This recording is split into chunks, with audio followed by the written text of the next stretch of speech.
Hello and welcome along to another episode and another week from this FM21 Build a Nation story, building Bangor City with me, Daniel.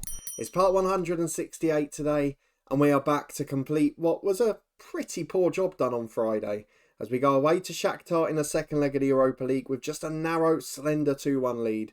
And we also face the other side left in Europe from Wales, Town United in the Welsh Premier League. So if you're looking forward to all of that and seeing if we can complete the job, please do chuck a thumbs up on it. Subscribe down below for new episodes every weekday from this series and at the weekends from our Spurs one too.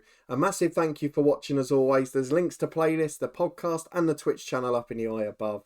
But let's get cracking because this one should be pretty interesting. We've of course got the Town United game to worry about, but both of us are likely to be playing reserve sides. Barry are basically wrapped up in third place, so they've still got a chance at second, and we saw before the impact that can have. And now TNS are so well equipped in third, I'd fancy them in the Europa League. So maybe it's better if Barry finish second, though I'm not sure it will happen over the rest of the year. Colwyn Bay are in fourth, Cardiff Met Uni in fifth. It's basically the casual top five now. The key for us is that Colwyn Bay stay above Cardiff Met Uni. They get into Europe automatically and they get into the third qualifying round of the Europa Conference. The rest of it, don't really worry about. If we can get one of the professional sides in instead of Cardiff, great. If not, we'll live with it. It's not a big problem. But of course, you can see the Barry side we're coming up against is really full of injuries at the moment. It hasn't helped them with timing. They played a big game on Thursday night at Fenerbahce. It's going to be a big priority for them next week too. I'd imagine they're going to be resting a few players, as are we, ahead of the Shakhtar second leg. So it's going to be a full rested 11 for us. It'll probably be a few for them too. And it's whether we can come out on top. I'd imagine we will because Barry have probably got more to prepare for than us. So let's go and change our 11. We're going to completely rotate for this one. And we'll be back in a minute to run through it because it could be a very exciting warm-up for the big game in Ukraine. Okay, this is the squad we've gone for today. You can see a lot of rotation. A couple of heavy legs in there, mainly because of suspensions and players that had to cover in midweek. And we've got a few of the sort of ultra reserves on the bench. So Cian Bulkley, Gwyn Morgan and Scott McKenzie. However, our starting lineup for today is a Gost in goal. Not had a huge amount of football this year because at the time he would have played some cup games. He unfortunately had an injury. Bektas and McDonald, the fullbacks, very much backup and second choice now. Jennings, because he's suspended for Thursday, in alongside Whittaker. Briones will step out and play in that Europa League match. Harvey Lloyd in the holding role, starting to improve again, almost catching Odell in terms of ability and has for star rating with the coaches. Strom and Davis in central midfield, Tom Jones as the number 10, and then Lothar and Walters up front.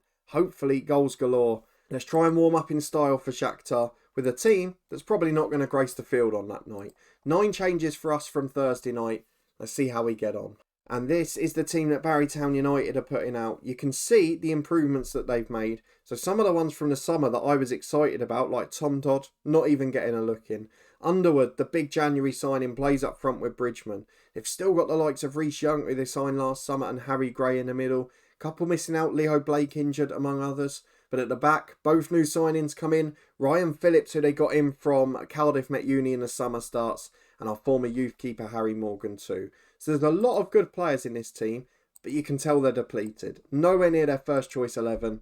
So let's see how they compete. I'd imagine we're probably going to win this quite comfortably now. As with 10 minutes gone, we've got a throw on the right-hand side with Kai McDonald. Very attacking position. Kresimir Loza gets there on the edge of the box. Back to McDonald again. Is that a foul? It is.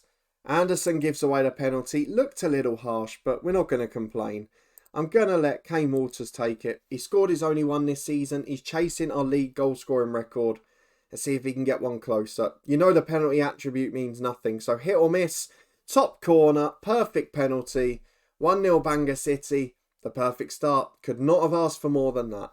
And we're back 10 minutes later as Davis has a free kick on the left. Really dangerous position. Whips it into the only other man who started on Thursday. But Jennings heads just over. And now we can see the Harry Morgan goal kick. Bektas heads it away, beats his man in the air, and it falls for Swaby. Now Ryan Phillips, back to the keeper Morgan again. Barry playing out quite nicely there, though Whittaker gets in, Jones flicks on, Loza brought down, doesn't matter.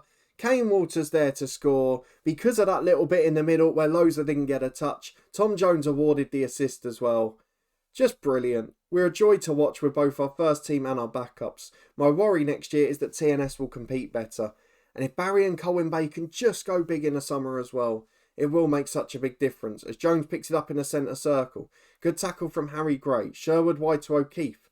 Got options ahead of him. And do remember, when Barry are playing poorly here, this is a heavily depleted side for them. They're missing 3, 4, 5 of their star players. And certainly some of the younger ones too, as Walters is in for a hat-trick. Straight down the throat of Morgan. Not like him at all. Clearance only finds Harvey Lloyd though, and the pressure continues with half an hour gone. Well, just about to reach half-time, it's a corner kick for Harvey Lloyd, headed over the bar again.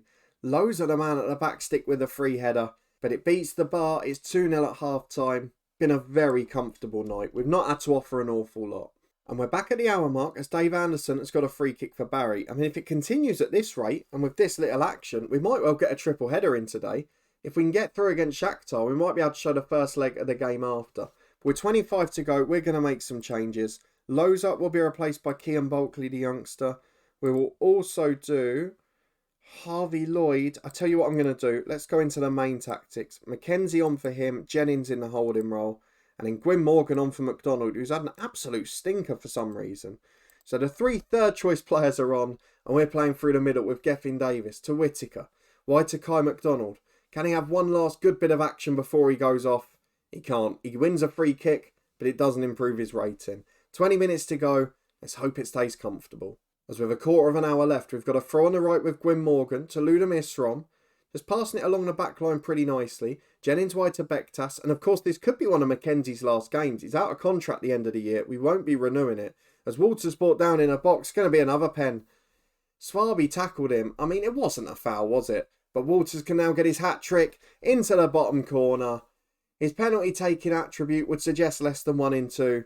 He scored 2 in 2 here, got a hat-trick overall. It's been a great day for Kane Walters. He's chasing that record down at speed.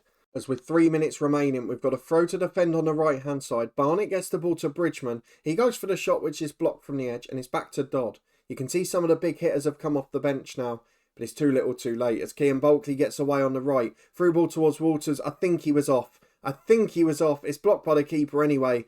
Wasn't off. We're carrying on. Kane Walters by the corner flag. Delivers into Strom. The header straight at Harry Morgan. Didn't matter anyway, but the distribution's awful. It's straight to Jennings. They get away with it though. The attack fizzles out.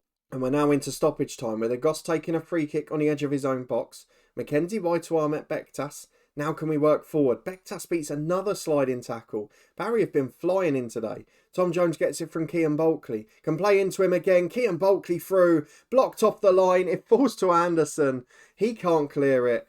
But luckily for them, when Bulkley puts the second one in, the offside flag goes up. Not quite sure what caused it. It was a bit of a mess in there. But we win 3-0. It doesn't really matter. And now we can focus on Thursday night. A big job to go and do in Ukraine. With our first team rested, I hope we can do it. I'll see you in a moment to find out. Europa League time. Of course, Barrytown United hoping for a miracle against Fenerbahce too. Ruben Reyes just about back to fitness. And we should have a draw to look forward to at the end of this, providing we don't have an absolute disaster. So let's go and have a look at the lineup we're going to put out today. And just cross our fingers. I noticed that Rafe beat Arsenal in the Champions League this year as well. Greg Pringle getting the goals there. I mean, all of these games, bar the Salzburg one at Dundee, are very tight. You can see 3 2-1s there, another couple there, and a 1-1. So a lot of sides that are pretty evenly matched stacked up. The thing that annoyed me about the tie is that we weren't evenly matched. We absolutely dominated and didn't take our chances. The assistant is recommending 11 changes. Let's see what that produces. Is it the lineup we wanted? Do you know what? I think, this might be the first time ever, that's the exact 11 I would have picked. Of course, the bench is slightly different and we'll have to work that. But fair play to them, they've delivered. So our 11 changes mean the lineup for today is Simancas in goal, Nenov and Fletcher the fullbacks with Briones and Whelan at centre half. Of course, Jennings suspended. Odell, Reyes, Garcia and Bulkley the midfield diamond. Gordon and Kavara up front. Now I'll go and adjust the bench to what I want for the night. We'll be back in a minute for kick-off. And here are the lineups. We've made some adjustments to the bench, taken the keeper off as we always do, and actually gone a bit more defensive. The likes of Harvey Lloyd come on, Ludamir Srom, couple of defenders, Whittaker on because of the suspension of course. There was no way we were coming in without a centre-half there. Very similar 11, if not the same, for our opponents today. Now at home, they're probably going to be a different proposition. We've had the odd season where we've just been sublime on the road and far better. But this season yet hasn't been one of them. Can that change now? Let's hope so. Well, not a great start, no highlights, but 20 minutes gone, and it's Kvara with a tight hamstring. I can't take the risk because he's so injury prone. Walters will be on. Kyo Bulkley can take the outswinging corner. Half an hour gone. First chance, but it's headed away, and now there's a 2-on-2 on the counter. We took the risk. Biazi's going through. Nobody's challenged him. In the end, he rifles a shot just over. I think Simancas had it covered. But that is not a good performance so far. And it's worrying how brittle we've become defensively. And I know we've had to have a few changes in this year. Largely because of changing of the old guard, because of suspensions, injuries, player sales. But still, we'd like to be a little bit better back there. Grankin deals with a cross there and clears long downfield. Flicked on, and they've got a chance again here. Gomez Garcia on a booking does really well to get back in cleanly. But it's headed away again, only as far as Kellum Fletcher. Are we going to see perhaps the slight downfall of having a younger side, having wonder kids, having players that haven't been on this stage before? Maybe that's what we're going to see this year. As Garcia finds Odell, to Reyes, to Bulkley. Can he produce that moment of class? Finds Goulding into Walters. Think he might have been offside. Doesn't go up, but the shot was straight at the keeper. 5 to half time. To be fair, they haven't had a shot on target yet, though they have got a free kick here. Headed away well by Briones. Walters nicks in, does brilliantly. Now we can stream forward. Look at them countering. 6 of them just flying past the ball. Walters gets to the left side of the box. Into Lloyd Goulding. Just beyond him. Gets it back across though. Gomez Garcia with a shot that's blocked. We had to score at some point there. Shikari, the key man, away on the counter. Briones brings him down. I'm not usually a big fan of yellow card challenges, but he can take the little hidden round of applause there for a brilliant interception. Took one for the team. It's 0-0 at half time. Is this turning into a test? Don't forget, away goal still in FM21. 1-0 and we're out. Barrytown United still drawing on the night, and now it's a corner for Shakhtar, which is into the back post. Whelan heads clear. I really need an away goal here. I'm becoming concerned about the performance, the number of yellow cards, and the lack of threat as Bulkley into Walters. Be the hero. Kane Walters delivers. Off the bench with a goal. All of the work was done by Kyo Bulkley. We mention about his world-class talent in these games so often, and he's delivered again. Nenov's having a poor game. I'm bringing Kai McDonald on. We've got one more sub. Gomez Garcia's on a yellow in the middle, so let's bring on Ludomir Srom. Just a little bit of hard-working engine in the middle. 15 minutes to go. Whelan heads away as far as Reyes. Comes over halfway with the ball. Second goal, it's all wrapped up. But this has been a hard-fought contest. McDonald delivers. Goulding flicks over. Wasn't offside again. I thought it was close. But this time it's out for a goal kick. The final sub has been made by Bangor City. And now we've got 10 minutes to cling on. Unless we concede 2, we're through in 90 minutes. As Shikari picks the ball up on the right. Gives it to Rhodes. Chance to go on the overlap, but instead plays down a line himself. Beats his man, Ludomir Srom, who gets back at him. Fantastic work from the substitute. There's the benefit of fresh legs. Srom cuts inside to Odell. Just passing it around nicely. This is the area we've got a little better. On the ball at the back, we've become more convincing. Though Goulding gets it from a long ball from Fletcher. Walters goes wide to him again. Kellum Fletcher streaming forward. No real pressure. Gets to the byline. Into the box. Lovely delivery. Hits the keeper, then the post. And somehow bounces back out to Kyo Bulkley. That was bizarre. In the end, Bulkley taps in and we're going to have a nerve-free last 10 minutes. But the circumstances behind it, very odd to say the least. Kellum Fletcher with a throw on the left. Can we really make it convincing now? Can we go and show our confidence? Walters into Goulding. The keeper's having a stinker. At fault arguably for the second goal. No doubt about that one. Goulding basically gave him a back pass and he's fumbled it into the net. 3-0 on the night. One of them a good counter-attacking goal. The other 2 gifts from the Shakhtar number 1. As Rhodes has a throw-in on the right-hand side to Biazi. We want to thank him because I was getting a bit nervy and he's basically handed us the tie here. As they play out from holding midfield to Tonga, to Kusha, wide to Oswald. They've still got men streaming forward. They've been a really good side against us. Finity shots blocked. Odell clears it. And now Walters can turn his man. And all he's got to do is hit the target to score. You'd be saying, just shoot at him. It goes into Goulding. Blocked to Bulkley. Thunders in off the post. And this time, absolutely nothing the keeper could have done. The fact we've got the confidence to break away like that is because we were 3 up on the night. But Bulkley delivers the moment. A world-class second half from him. And Barrytown United, to be fair, they've got themselves a result on the night, which should, even only slightly, help the Welsh coefficient. Well, a fabulous performance. We get some more income in. Rightly, Kyo Bulkley got all the praise, and Bojan Kvara only a very slight knock because we got him off early.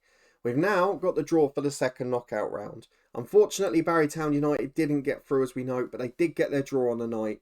So let's see who we could be facing. We've got to avoid, and we've got the fourth highest coefficient here, so we should avoid the big boys. What I'd really like is one of those French sides, Nice and Bordeaux, who aren't great. Torino, of course, they flew through TNS's group, but we should have the better of them. Zenit, we beat in the playoff for the Champions League. Salzburg and Besiktas, I'd probably fancy my chances against. The same for Copenhagen. So, over half of this draw, I reckon we could beat. We've got to avoid the English boys of Milan, though. Let's see if we can do it. Salzburg first out. They've got United. There's one of the big boys gone. West Ham second out. They've drawn Milan. Perfect. All three of the biggest sides are out already. If we could, I'd like to avoid the next three in Sevilla, Napoli and Ajax. But I'm not going to complain now because we missed the biggest ties. I'd love Bordeaux, though. You saw what we did to them a few years ago. They've drawn by a Leverkusen. Napoli out against Besiktas. Ajax. Zenit.